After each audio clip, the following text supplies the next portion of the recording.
नमस्कार, मैं हूं अंकुर प्रताप सिंह। आज हम तमिलनाडु की राजनीति में एक नए और रोचक मोड़ की बात करेंगे। तारीख है 6 सितंबर 2025 और हमारा ध्यान है अभिनेता से राजनेता बने विजय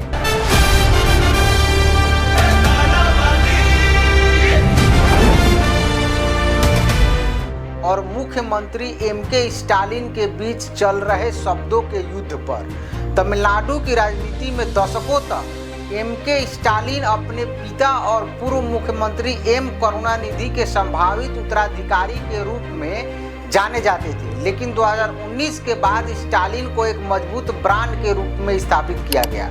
2021 के विधानसभा चुनावों के बाद उन्हें एक कुशल प्रशासक और शांतचित्त नेता के रूप में प्रस्तुत किया गया।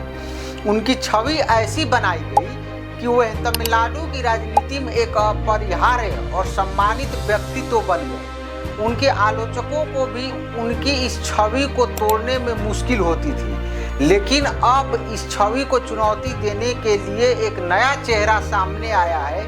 अभिनेता और तमिलगा वेट्री कजगम के नेता विजय ने हाल में ही मदुरई में अपनी पार्टी की दूसरी सार्वजनिक रैली में स्टालिन को मेरे प्यारे स्टालिन अंकल कहकर संबोधित किया। यह एक ऐसा तंज था जो सतह पर साधारण लग सकता है, लेकिन इसका असर गहरा है। विजय का यह बयान कोई साधारण सिनेमाई डायलॉग नहीं था। यह एक सोची समझी रणनीति थी, जिसे मार्केटिंग की भाषा में ब्रांड डिसरप्शन कहा जाता है। इस एक शब्द अंकल ने स्टालिन की उस भव्य छवि को चुनौती दी जिसे डीएमके ने इतने सालों से बनाया था। विजय ने स्टालिन को एक और गंभीर राजनेता से एक सामान्य हल्के फुल्के चरित्र में बदलने की कोशिश की, जिसे लोग अब मीम्स के जरिए हंसी मजाक में ले रहे हैं। विजय की यह रणनीति तमिलनाडु की राजनीति में एक नए तरह का हंगामा खड़ा कर रही है। उनकी रैली में 3 लाख से ज्यादा लोग शामिल हुए, जिसमें युवा, महिलाएं और परिवार शामिल थे। विजय ने न केवल स्टालिन पर निशाना साधा, बल्कि डीएमके सरकार पर भ्रष्टाचार, महिलाओं की सुरक्षा और कानून व्यवस्था जैसे मुद्दों पर भी सवाल उठाए। उन्होंने डीएमके पर बीजेपी के साथ गुप्त गठबंधन का आरोप लगाया और कहा कि जब आप विपक्ष में होते हैं तो कहते हैं मोदी जाओ, लेकिन सत्ता में आने के बाद आप कहते हैं कि मोदी आओ। स्टालिन अंकल, ये बहुत गलत है। विजय की इस टिप्पणी ने सोशल मीडिया पर तूफान मचा दिया। जहां उनके समर्थकों ने इसे एक साहसिक कदम बताया, वहीं डीएमके के नेताओं ने इसे अपरिपक्व और अपमानजनक करार दिया। तमिलनाडु के कृषि मंत्री एमआरके पनीरसेल्वम ने कहा कि विजय का यह बयान उनकी राजनीतिक अपरिपक्वता को दर्शाता है।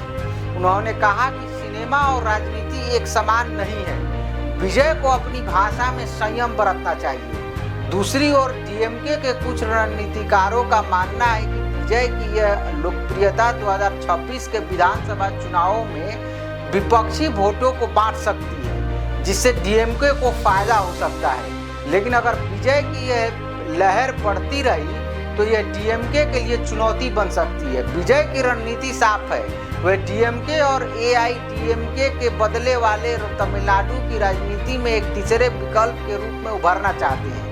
उन्होंने एमजी रामचंद्रन जैसे दिग्गज नेताओं का जिक्र करते हुए अपनी पार्टी को एक नई द्रविड़ ताकत के रूप में पेश किया, लेकिन क्या वह इस ब्रांड डिसरप्शन को वोटों में बदल पाएंगे? यह एक बड़ा सवाल है।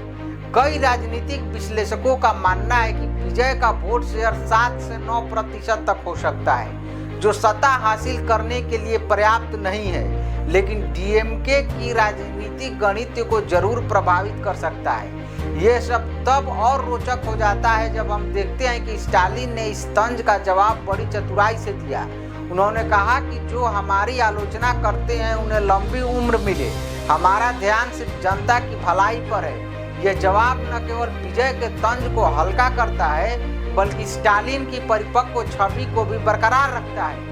2026 के विधानसभा चुनाव नजदीक हैं और तमिलनाडु की राजनीति में यह नया अध्याय चर्चा का विषय बना हुआ है। क्या विजय की यह अंकलिफिकेशन रणनीति स्टालिन के ब्रांड को कमजोर कर पाएगी या डीएमके अपनी मजबूत स्थिति को बनाए रखेगी?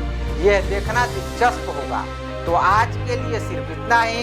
नमस्कार, मैं हूं अंकुर प्रताप सिंह और आप देखते रहिए एजे न्यूज।